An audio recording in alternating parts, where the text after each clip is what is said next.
మన వారాహి సిల్వర్ జ్యువెలరీలో అద్భుతమైన ఆఫర్స్ పొందండి మరియు కారు గెలుచుకునే గొప్ప అవకాశం. పంజాబ్ చండీగఢ్ బీజేపీ ఆఫీస్ వద్ద పేలుడు జరిగింది. పార్క్ చేసినటువంటి స్కూటీ నుంచి పేలుడు సంభవించింది. పేలుడుతో పార్కింగ్లో పలు వాహనాలు ధ్వంసమైనట్లుగా తెలుస్తోంది. భారీ పేలుడుతో బీజేపీ కార్యకర్తలు ఉలిక్కిపడ్డారు. ఘటనా స్థలానికి పోలీసులు చేరుకున్నారు. పేలుడుకు గల కారణాలను తెలుసుకునే పనిలో ఉన్నారు పోలీసులు. దాడి వెనుక కారణాలను విశ్లేషిస్తున్నారు అధికారులు.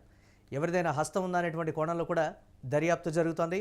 దీనిపై మరిన్ని అప్డేట్స్ మా కరెస్పాండెంట్ సత్య అందిస్తారు. సత్య, ఏంటి బీజేపీ కార్యాలయం వద్ద పేలుడికి సంబంధించి అప్డేట్స్ ఏంటి, ఏం చెప్తున్నారు? ప్రాథమికంగా ఎలాంటి నిర్ధారణకు వచ్చారు చండీగఢ్లో?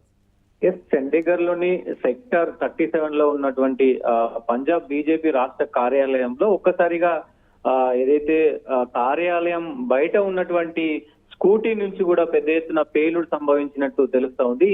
దానికి సంబంధించి 2 వీలర్ తో పాటు 2 వీలర్ పక్కనే ఉన్నటువంటి వాహనాలన్నీ కూడా కొంత డ్యామేజ్ అయినాయి అని తెలుస్తా ఉన్న పరిస్థితి. అయితే ఈ పేలుడు దాటికి పార్కింగ్ లో ఉన్నటువంటి చుట్టుపక్కల ఉన్నటువంటి వాహనాలు ఏవైతే ఉన్నాయో కొంత ఈ మొత్తం కూడా దహనం అయ్యాయి అనేది తెలుస్తా ఉంది. ఇది కొంతమేర మరి ప్రాణ నష్టం అయితే జరగనప్పటికీ కూడా వాహనాలన్నీ కూడా కొంత డ్యామేజ్ అయినాయి కాబట్టి పెద్ద ఎత్తున దీన్ని సీరియస్ గా తీసుకున్నారు. ఒక్కసారిగా ఈ పేలుడు సంభవించడంతో కొంత బీజేపీకి సంబంధించినటువంటి రాష్ట్ర కార్యాలయం అలాగే అక్కడ నిరంతరం జనాభా కూడా అక్కడ ఇక్కడ తిరుగుతూ ఉంటారు. సో ఒక్కసారిగా అలర్ట్ అయిన పరిస్థితి కనబడుతోంది. అక్కడ చుట్టుపక్కల మొత్తం కూడా ఎమర్జెన్సీ హై అలర్ట్ చేసిన పరిస్థితి కనబడతా ఉంది. అయితే ప్రస్తుతం ప్రాథమిక విచారణ అయితే చేపట్టారు. దీనికి సంబంధించినటువంటి మొత్తం వ్యవహారాలన్నీ కూడా చండీగఢ్ పోలీసులు క్లూస్ టీమ్ తో, ఫోరెన్సిక్ టీమ్ తో అలాగే బాంబు స్క్వాడ్ కు సంబంధించినటువంటి వాళ్ళందరితో కూడా మరి మొత్తం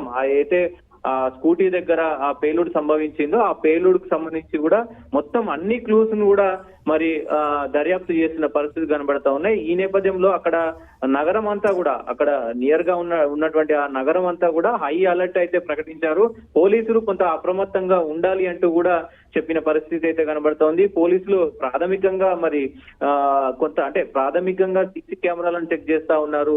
సో మొత్తం కూడా సీసీ కెమెరాలతో పాటు అక్కడ లభించినటువంటి ఫారెన్సిక్ సంబంధించినటువంటి ఇన్ఫర్మేషన్ తో మరి కేసు ముందుకు పోయే అవకాశాలు ఉన్నాయన్నట్టు తెలుస్తోంది. ఇప్పటికే ఏదైతే Chandigarh senior superintendent of police SSP convener Deep Kaur అలాగే ఉన్నతాధికారులు కూడా ఘటనా స్థలానికి చేరుకొని పరిస్థితిని అయితే సమీక్షిస్తున్నారు.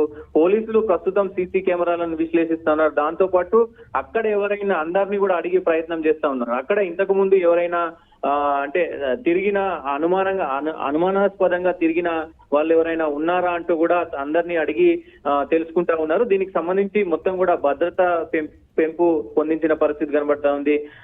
ఇంకా అధికారికంగా మరి ఎలాంటి ప్రచారం బయటికి రానప్పటికీ పోలీసులు ప్రాథమిక సమాచారం మేరకైతే ప్రాథమికంగా స్కూటీలో ఉన్నటువంటి బ్యాటరీ కారణంగానే ఈ బ్లాస్ట్ అయ్యింది అంటూ కూడా మరి ప్రాథమికంగా అయితే చెప్తా ఉన్నారు.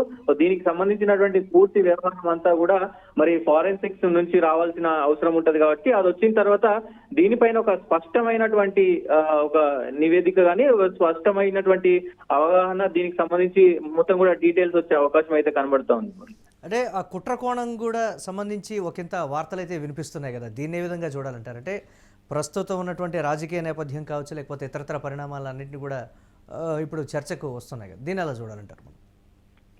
డెఫినెట్ గా మీరు అన్నట్లు అంటే ఈ పేలుడికి ఎవరికైనా సంబంధాలు ఉన్నాయా అన్ని కోణాల్లో కూడా దర్యాప్తు చేస్తా ఉన్నారు. సో ఇప్పటికే దీనిని ఉద్దేశపూర్వకంగా ఎవరైనా చేశారా లేదంటే ఆటోమేటిక్ గా పేలిందా, దాంతో పాటు అక్కడ ఏమైనా చిన్నపాటి బాంబు లాంటిది కానీ ఇంకేదైనా పెట్టారా అనే కోణంలో కూడా మరి మొత్తం కూడా అధికారులు నిర్ధారణ చేసుకునే ప్రయత్నం చేస్తా ఉన్నారు. ఫారెన్సిక్ రిపోర్ట్ తర్వాత మరి డీటెయిల్స్ ఇస్తామంటూ కూడా ఇప్పటికే ఆ ఏరియా మొత్తం కూడా అటు మొత్తం హై అలర్ట్ అయితే ప్రకటించిన పరిస్థితి కనబడుతుంది. నగరం అంతా కూడా మరి హై అలర్ట్ అయితే ప్రకటించారు. సో ఎవరైనా దీని కుట్ర కోణమా లేకపోతే ఇంకా వేరే ఇతరత్ర ఏమైనా కోణాలు ఉన్నాయా లేదంటే ఉగ్రమూకలు ఎవరైనా దీన్ని చేసే పనిలో ఉన్నారా అనే తరుణంలో కూడా మొత్తం కూడా మరి దర్యాప్తు అయితే చేపడుతూ ఉన్నారు. సో ఇతరతర రాజకీయంగా కూడా వేరే వాళ్ళు ఎవరైనా కావాలని చేశారా అనే కోణంలో కూడా 4 వైపులా మొత్తం కేసును అయితే స్టడీ చేస్తా ఉన్నారు. అధికారికంగా మరికొద్ది సేపట్లోనే మరి దీనికి సంబంధించినటువంటి పూర్తి డీటెయిల్స్ ఏదైతే ఫారెన్సిక్ నుంచి కొంత రిపోర్ట్ రాగానే మరి డీటెయిల్స్ అయితే వచ్చే అవకాశం ఉంది. రైట్, థ్యాంక్స్ ఫర్ అప్డేట్ సత్య. ఇక పంజాబ్ చండీగఢ్ బీజేపీ ఆఫీస్ వద్ద పేలుడుకి సంబంధించి ఒక్కసారిగా ప్రాంతం అంతా ఉలికిపడింది. పార్క్ చేసినటువంటి స్కూటీ నుంచి పేలుడు సంభవించింది. పేలుడుతో పార్కింగ్లో ఉన్నటువంటి పలు వాహనాలు ధ్వంసమయ్యాయి. అక్కడ బీజేపీ కార్యకర్తలు కూడా ఒకంత ఆందోళనకు గురయ్యారు. ఘటనా స్థలానికి చేరుకున్నారు పోలీసులు. ఇక పేలుడుకు గల కారణాలను తెలుసుకునే పనిలో ఉన్నారు అధికారులు. దాడి వెనుక కారణాలను పోలీసులు విశ్లేషిస్తున్నారు. ఎవరిదైనా హస్తం ఉందా అనేటువంటి కోణంలో కూడా దర్యాప్తు జరుగుతోంది.